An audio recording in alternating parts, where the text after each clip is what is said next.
साल है 1970। Elon Musk एक इंजीनियर और मे होल्डमैन एक मॉडल एक दूसरे से शादी करते हैं और मूव हो जाते हैं केप टाउन के अंदर, बस इसी कारण से कि वो अपनी रोजमर्रा की जिंदगी से बोर हो गए थे। उनकी अपनी खुद की केप टाउन में प्राइवेट प्रॉपर्टी थी। उनके 3 बच्चे हुए, किम्बल मस्क, टोस्का मस्क और इलॉन मस्क। एक इंजीनियर हस्बैंड और मॉडल वाइफ, खुद की प्राइवेट प्रॉपर्टी, एक नामी शहर के अंदर और 3 प्यारे प्यारे बच्चे। ये तो एक आदर्श लाइफ नहीं हुई actually. You said something, and I know it's in the book, and you said I would be beaten up. Did you suffer that kind of abuse? Yes. Yeah. Elon Musk physically और mentally abusive थे। उसे मे होल्डमैन को ही नहीं, Elon Musk और बाकी 2 बच्चों को भी मेंटली और फिजिकली अब्यूज किया करते थे। इस कठिन चाइल्डहुड ने उनके आने वाले फ्यूचर के लिए एक स्ट्रॉन्ग फाउंडेशन छोड़ दी। मे होल्डमैन ने काफी जल्दी डिस्कवर कर लिया कि एलोन मस्क के अंदर एक एनालिटिकल सुपीरियरिटी है। अपने पीयर्स के कंपैरिजन के अंदर भले ही उनको 1 साल पहले स्कूल में दाखिला मिला हो, वो अपने पीयर्स से अच्छा परफॉर्म करा करते थे। सिर्फ वही नहीं, वो काफी दूर तक भी सोच लिया करते थे। He said, "My mind is a storm. I don't think most people would want to be me. They may think they want to be me, but they don't know. They don't understand." What did you mean by that? What was your mind being a storm? And I think I have known you for quite some time. I think it is a bit of a storm. Yes. Yeah, I mean, in as much as a weather metaphor makes sense, my mind often feels like a very wild storm. I mean, I have a fountain of ideas. I mean, I have more ideas than I can possibly execute. Elon Musk ने schools के अंदर अपने दोस्तों के साथ games को discover किया। Normal games नहीं जैसे फुटबॉल या हॉकी, ना। एक्चुअली उन्होंने कंप्यूटर गेम्स को डिस्कवर किया। कंप्यूटर गेम्स जैसे स्पेस इन्वेडर जो उस समय काफी पॉपुलर हुआ करते थे। इनकी वजह से उनका प्रोग्रामिंग में इंटरेस्ट आया और एलोन मस्क ने पहली बार 16 साल की उम्र के अंदर प्रोग्रामिंग की शुरुआत करी। दोस्तों, कहानी की यहां से शुरुआत होती है। मेरा नाम है सार्थक महर्षि, मैं हूं आपका होस्ट। आप देख रहे हैं ओवरसीयर। आज का टॉपिक है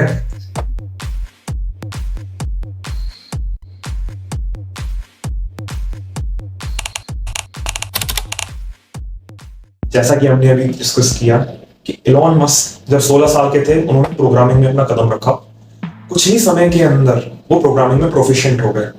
उनके पास इतना अच्छा कंप्यूटर नहीं था कि वो कुछ अच्छे दर के प्रोग्राम्स लिख सके, तो उन्होंने निर्णय लिया कि वो प्रोग्राम्स लिखेंगे और उनको बेचेंगे जिससे उनको पैसे मिलेंगे, और उस पैसे से वो और बेहतर कंप्यूटर लिखेंगे जिससे वो और बेहतरीन प्रोग्राम्स लिख सकें।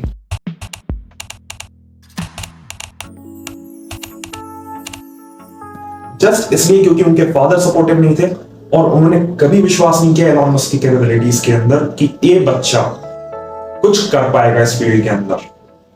On a personal level, at this point, I would say I'm a little tired of the internet. Elon Musk ने स्पेस इन्वेडर गेम, जिसके बारे में हमने कुछ टाइम पहले डिस्कशन किया था, उससे इंस्पायर होकर अपना खुद का गेम बनाया जिसका नाम था ब्लास्टर। उन्होंने ब्लास्टर गेम एक मैगजीन को $500 के अंदर बेचा। अपने एक्स्ट्रा करिकुलर्स के चलते एलोन मस्क को यूनिवर्सिटी ऑफ पेंसिल्वेनिया, जिसे शॉर्ट में यूपेन भी बुलाया जाता है, उसके अंदर dual degree in engineering, physics and economics में दाखिला मिला।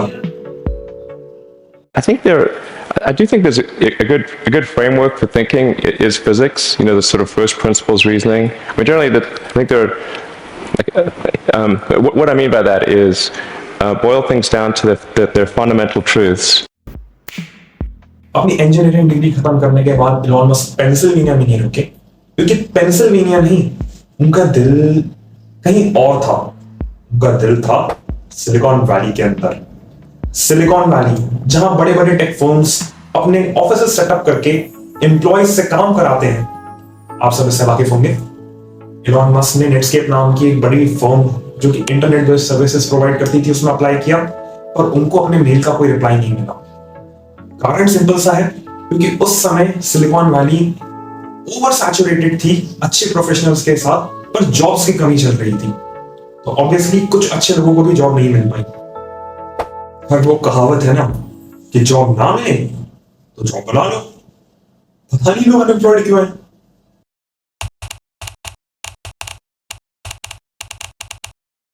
हाँ, तो मैं कहा था इलॉन मस्क ने सिलिकॉन वैली के अंदर अपने भाई के साथ एक ऑफिस लिया। उन्होंने घर नहीं लिया, सिर्फ एक ऑफिस लिया जिसकी बारिश के बाद छत टपका करती थी और वो उधर ही सोया करते थे।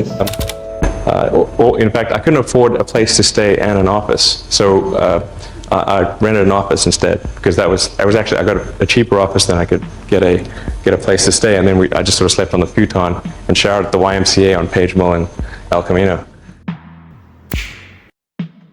उन्होंने कंपनी की शुरुआत करी जिसका नाम था Zip2, जो अपनी इनिशियल स्टेजेस के अंदर इंटरनेट की येलो बुक का काम करती थी, जो कि बिजनेस ऑफिशियल्स, प्रोफेशनल्स की डायरेक्टरी की तरह काम करा करता था कि अगर आपको किसी की लिंक्डइन मान लीजिए आप उसको, अगर आपको किसी के कॉन्टैक्ट इन्फॉर्मेशन चाहिए आपको उसमें मिल जाएगी, उनका ऑफिस कहाँ बेस्ड है आपको उसकी भी जानकारी मिल जाएगी।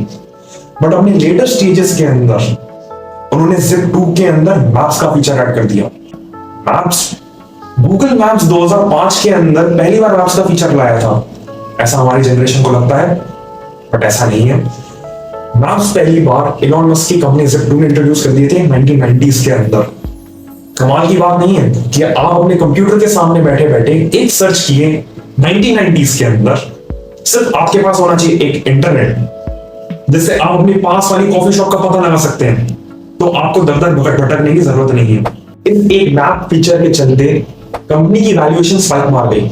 कॉम्पैक्ट नाम की कंपनी ने 305 मिलियन यूएस डॉलर की वैल्यूएशन पे Zip2 को खरीद लिया और अपनी हिस्सेदारी के अनुसार इलॉन मस्क को $22 मिलियन और किम्बल मस्क उनके भाई को $15 मिलियन मिले। इस कंपनी के बिकने के बाद CNN के रिपोर्टर्स इलॉन मस्क के आगे पीछे चक्कर काट रहे थे। एक ऐसा लड़का जिसको अब तक कोई नहीं जानता था, अचानक से वो ओवरनाइट सेलिब्रिटी बन गया था। Back in '95, there weren't very many people on the internet, and certainly nobody was making any money at all. Most people thought the internet was going to be a fad. Elon Musk ने $1 million की McLaren F1 खरीदी। A car that I've just bought, which is called McLaren F1. There are 62 McLarens in the world, and I will own one of them. It's $1 million for a car. It's decadent. और ठोक दी। नहीं, seriously ठोक दी। Yeah, so I was driving up Sand Hill Road with Peter Thiel, the co-founders of PayPal. We were actually driving to see Mike Moritz. This is in 2000. And so we're driving up Sand Hill Road. I didn't really know how to drive the McLaren. And Peter says, so what can this do? And then I'm probably number one on the list of famous last words. I said, watch this.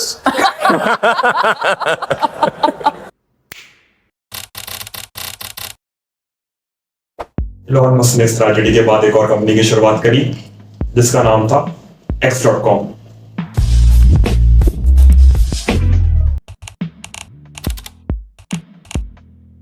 वैसे X.com सुना भी लग रहा है, इसका आगे हम जिक्र भी करेंगे।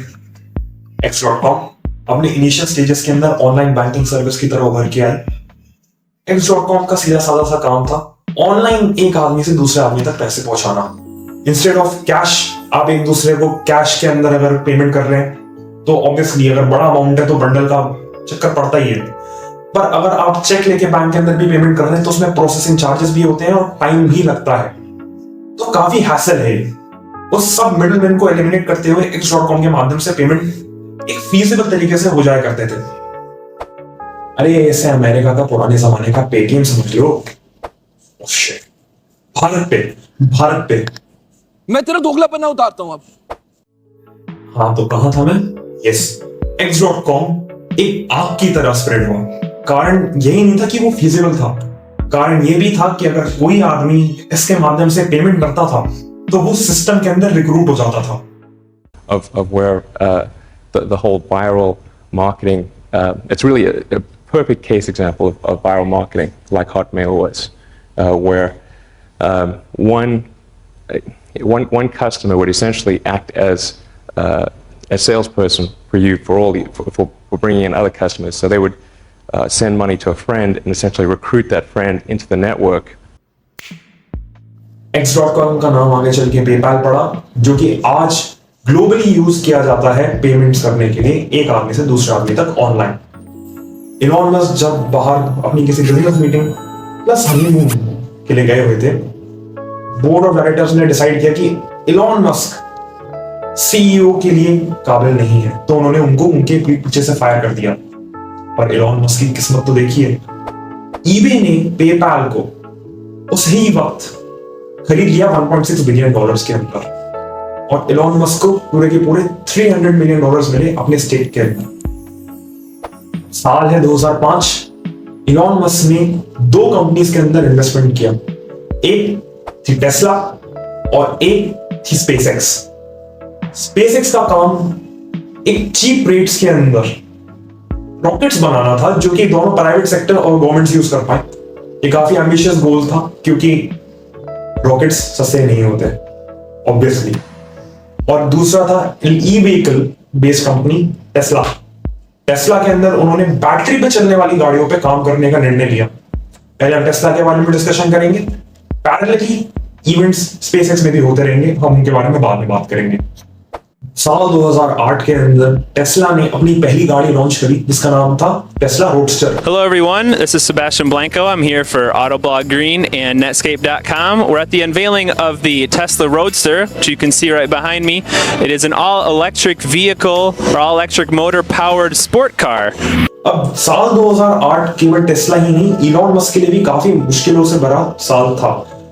कारण सिर्फ इतना ही नहीं कि टेस्ला कंपनी के अंदर काफी ज्यादा बैकलैशेस आ रहे थे, क्योंकि मार्केट क्रैश कर गया था, और स्पेशली ई व्हीकल बेस्ड कंपनीज के ऊपर ज्यादा इंपैक्ट आया था, क्योंकि ऑब्वियस ही बात है, लोग गाड़ियों में इन्वेस्ट नहीं कर सकते जब मार्केट मंदी के अंदर हो। There was some tough times in 2008, end of 2008. How did you get through that period of crisis? Yeah. Can we just break for a second? Sure, of course, yeah. You want to wait a little while? साल 2008 survive करने के बाद साल 2013 तक 2008 का financial crisis अब सिर्फ एक याद था। ग्लोबल फाइनेंशियल क्राइसिस धीरे धीरे मिटते टेस्ला का स्टॉक स्काईरॉकेट कर गया था। टेस्ला ने 4 मॉडल्स थे, 4 मॉडल्स पे काम करना शुरू किया, जो थे Tesla model S, E, X and Y। ये तीनों के तीनों मॉडल 2019 और 20 के अंदर सुपर सक्सेसफुल हुए, और ये गाड़ियां आज भी बिकती हैं। बारी आती है स्पेसएक्स की, जिसपे इलॉन मस्क टेस्ला के साथ पैरेलली काम कर रहे थे। अब स्पेसएक्स पे अगर हम डिटेल में डिस्कशन करें, तो उससे पहले उसका ऑब्जेक्टिव जानना जरूरी है। स्पेसएक्स एक स्पेस बेस्ड कंपनी थी, जिसके अंदर सीधा साधा काम था, रॉकेट्स बनाना चीप रेट्स के अंदर, जो कि तुमको स्पेस के अंदर ले जा सके। You're welcome. ये सिर्फ प्राइवेट फर्म्स के लिए नहीं, गवर्नमेंट फर्म्स के लिए भी थे। और एक और मिशन था स्पेसएक्स का, कि मार्स ट्रैवल को पॉसिबल और अफोर्डेबल करना, ह्यूमंस को मार्स पे पहुंचाना सस्ते के अंदर, कॉलोनी। यस, इलॉन मस्क ने एक काफी डिफिकल्ट ऑब्जेक्टिव सेट किया स्पेसएक्स के लिए, कि जो उस समय स्पेस ट्रैवल के अंदर एक्सपेंडिचर होता था कंपनी का, वो उसका मात्र 3% यूज करेंगे अपने रॉकेट्स बनाने के लिए। यार, अगर आपको ऑब्जेक्टिव्स रखने हैं तो थोड़े बिलीवेबल तो रखो। ऑब्वियसली ऐसे डिफिकल्ट टारगेट्स को परस्यू करने के लिए थोड़ा पागल होना जरूरी है। स्पेसएक्स के लगातार 3 रॉकेट फेलियर्स हुए, शॉर्ट सर्किट्स की वजह से भी और लॉन्च पैड कोलैप्स की वजह से भी, पर उन्होंने हार नहीं मानी। 2019 के अंदर स्टारलिंक के 60 रॉकेट्स उन्होंने एक साथ स्पेस में लॉन्च किए और स्टारलिंक की शुरुआत करी। बारी इलॉन मस्क के one of the most recent ventures की, ट्विटर नहीं, X.com।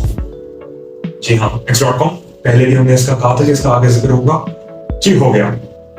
ट्विटर के साथ इलॉन मस्क की दृष्टि के अंदर एक प्रॉब्लम थी कि ट्विटर के अंदर फ्रीडम ऑफ स्पीच नहीं थी। उन्होंने प्लान किया कि एक ऐसा ऐप जिसके ऊपर आपको ज्यादा फ्रीडम ऑफ स्पीच मिले, सिर्फ यही नहीं कि आपको फ्रीडम ऑफ स्पीच मिले, वो ट्विटर को अमेजोन की तरह एक सुपर ऐप बनाना चाहते थे जिसके माध्यम से आप पेपैल की तरह ट्रांजैक्शंस भी कर पाए, अपने विचार भी दे पाए दुनिया को, और भी बहुत कुछ करने का उनका प्लान है। अब वो धीरे धीरे कर रहे हैं उसके अंदर इम्प्लीमेंटेशन। मतलब भाई ने x.com बनाया, x.com पेपैल बना, पेपैल से भाई को निकाल दिया, भाई का हो गया ईगो हर्ट, भाई ने ट्विटर को खरीद लिया और उसको x.com फिर बना दिया। आज की बात, इसे कहते हैं ईगो का सैटिस्फैक्शन। इलॉन मस्क ने 50% कंपनी खरीद कर 50% एम्प्लॉयज को फायर कर दिया। ये काफी बोल्ड डिसीजन था, पर उन 50% एम्प्लॉयज में बराबर अग्रवाल भी था। I'm going to need to go ahead and move you downstairs into storage B. No, we have some new people coming in, and we need all the space we can get. But there's no space. So if you could just go ahead and pack up your stuff and move it down there, that would be terrific. I was okay. I could stay. Excuse me. Elon Musk ने Twitter खरीदने के बाद एक और बहुत बड़ा decision लिया, वो था कि ब्लू टिक को सब्सक्रिप्शन बेस कर देना, जो कि पहले सिर्फ वेरीफाइड लोगों को मिला करता था। अब ब्लू टिक कोई भी मंथली सब्सक्रिप्शन फी या एनुअल सब्सक्रिप्शन फी देके ले सकता था। इस डिसीजन की वजह से काफी डामाडोल भी हुआ, क्योंकि कई फेक अकाउंट्स ने लोगों को स्कैम कर दिया या फिर अनऑथोराइज्ड ट्वीट्स कर लिए किसी कंपनी के नाम से। जैसे मैं आज कोई कंपनी, मेरी कोई कंपनी है, उसके नाम से कोई अपना अकाउंट खोलता है, ब्लू टिक आगे लगा है, कोई भी ट्वीट कर दिया, मेरे स्टॉक्स अगले दिन गिर गए। तो ये मार्केट भी मैनिपुलेट करने के काम में लिया गया। तो इस मेस को साफ करने के लिए इलॉन मस्क ने वेरीफाइड कंपनीज को गोल्ड टिक दिया। अभी उनके रिसेंट वेंचर्स इतने ही थे, आगे फ्यूचर में कुछ होता है हम डेफिनेटली कवर करेंगे, but Elon Musk truly self made billionaire थे। I will see you in the next one.